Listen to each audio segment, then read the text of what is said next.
Hey everyone, welcome back.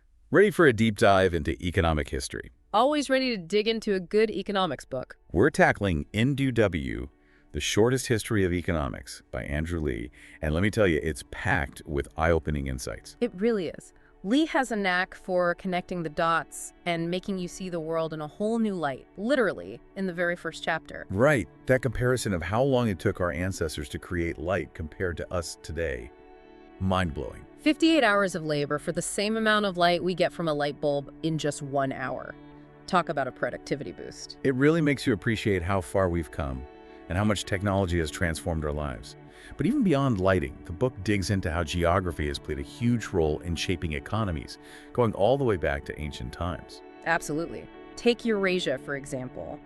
Leigh points out how they had this head start with an abundance of domestical plants and animals, which is crucial for developing agriculture. It's like they won the geographic lottery, right? In a way, yes. Plus, that east-west axis meant similar climates across vast distances, which allowed those early innovations and ideas to spread much more easily. It's amazing how those seemingly small advantages can snowball into empires over time. But, as the book points out, even advanced societies like the Roman Empire had their share of struggles. Having the latest and greatest tech doesn't automatically mean everyone's living the good life. True. It's a recurring theme throughout history that technological advancement doesn't necessarily equate to a better life for everyone. Makes you think. Okay, get ready for this one, because one of those wait what moments. The book connects the invention of eyeglasses in 13th century Italy to China's population boom. Sounds crazy, right? But it makes sense when you consider how trade was connecting the world even back then. Eyeglasses spread, and traders weren't just carrying goods, they were carrying ideas. This led to things like the printing press, which exploded the availability of information. The book says the printing press produced more books in 50 years than in the previous thousand. Exactly. And around that same time, traders bring maize, a crop that could grow in drier regions, to China. Suddenly, there's a population boom, thanks in part to eyeglasses. Who knew better eyesight could have such a massive impact? Now, you might think farming was a clear upgrade from hunting and gathering, but the book reveals a surprising downside. Oh, you mean the fact that early farmers were actually shorter than their hunter-gatherer ancestors? Yeah, can you imagine being told, hey, good news, we're making progress, but your descendants might be shorter because of it? It's a good reminder that progress isn't always linear. While farming allowed for more settled societies and specialized labor, it also led to less diverse diets, which impacted health, including height. Not to mention the vulnerability to power-hungry leaders that came with those settled societies. It seems like every step forward came with its own set of challenges. Absolutely. Take the Black Death, for example. A horrific tragedy, no doubt, but it also led to some unexpected economic changes. Labor shortages meant surviving workers could demand higher wages, shifting the balance of power a bit. It really makes you think about how even the most devastating events can have unforeseen consequences. It really highlights how interconnected everything is, even centuries ago. And that brings us to how economic thinking itself has developed, which is full of its own twists and turns. Like trying to trace the evolution of an idea, right? And one thing that struck me was how long it took for some basic economic principles to emerge. Like supply and demand, we take it for granted now, but the book points out it took ages to connect that to math and markets. It's easy to forget that ideas we consider obvious now weren't always so clear-cut. Leigh talks about Alfred Marshall, a brilliant economist in the late 19th century who helped make that connection. He popularized those supply and demand graphs we've probably all seen. Oh yeah, Econ 101 flashbacks. But here's what I loved. Marshall actually burned some of his own math equations because he thought they were too complex. He wanted economics to be accessible, about real-world issues, not just some abstract theory. He saw the practical application, the potential to actually improve people's lives. And speaking of real-world impact, let's talk about the U.S. Federal Reserve. Did you know its origin story involves a secret meeting disguised as a duck hunting trip? Okay, that's got to be one of the most entertaining parts of the book. A bunch of powerful bankers in 1910 trying to prevent another banking panic.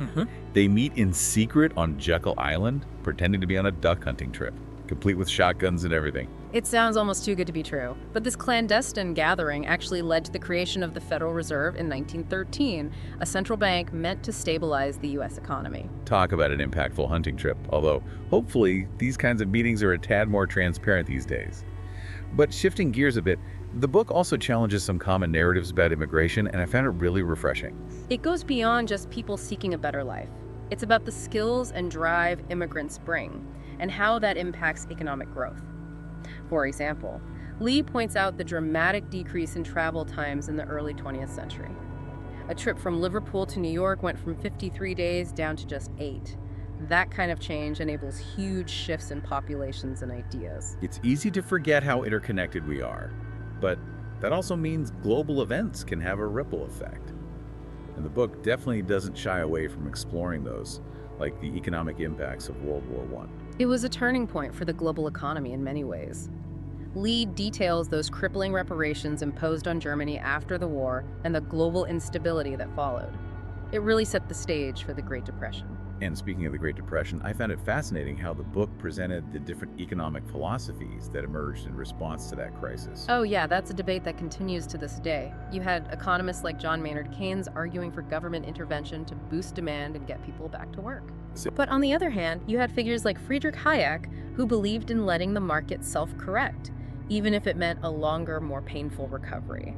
It's interesting how those different approaches played out. Do you think those social safety net programs we rely on today, like Social Security, would exist without that period of intense economic hardship?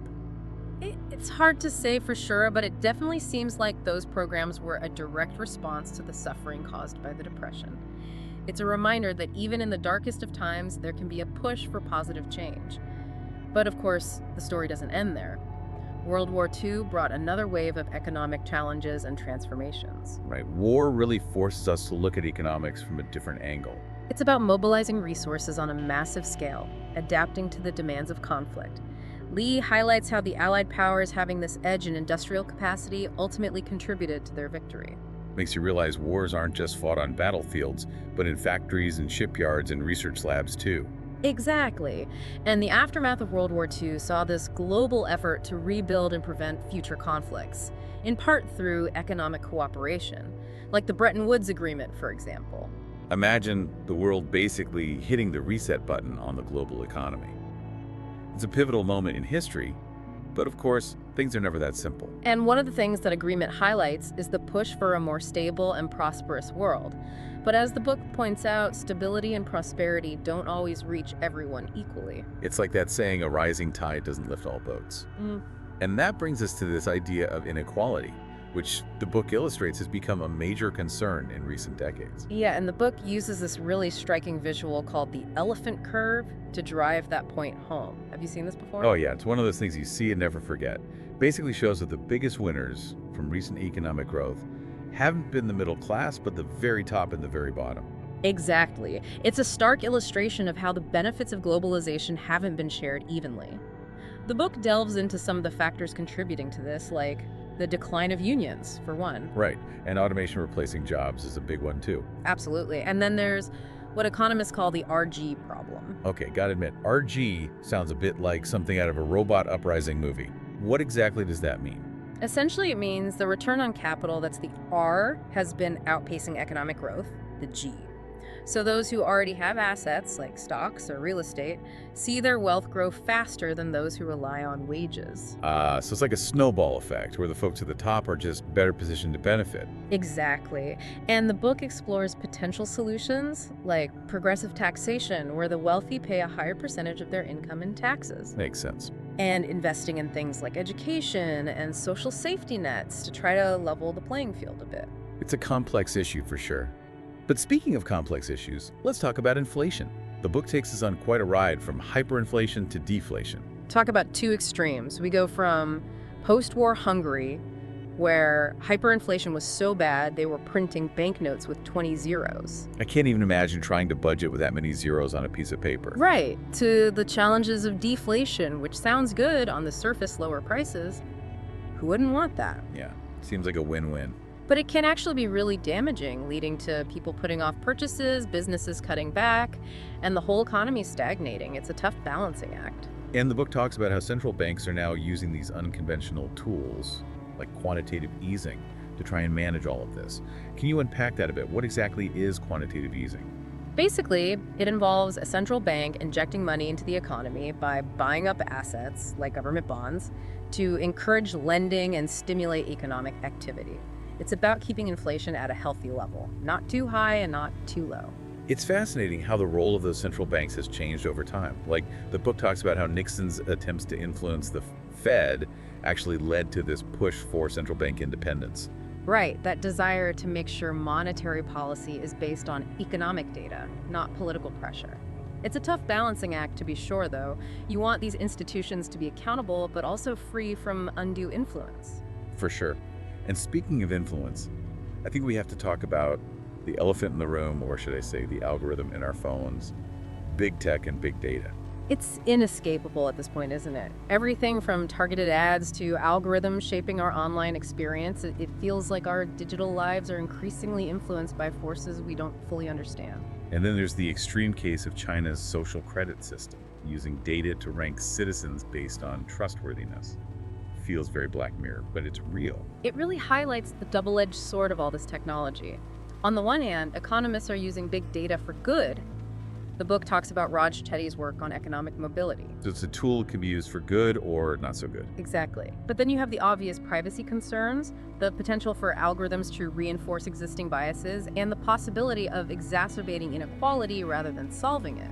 Feels like we're in uncharted waters, trying to navigate a future shaped by forces we barely understand. Which is why a book like this is so important. It's about recognizing that economics is more than abstract theories and statistics.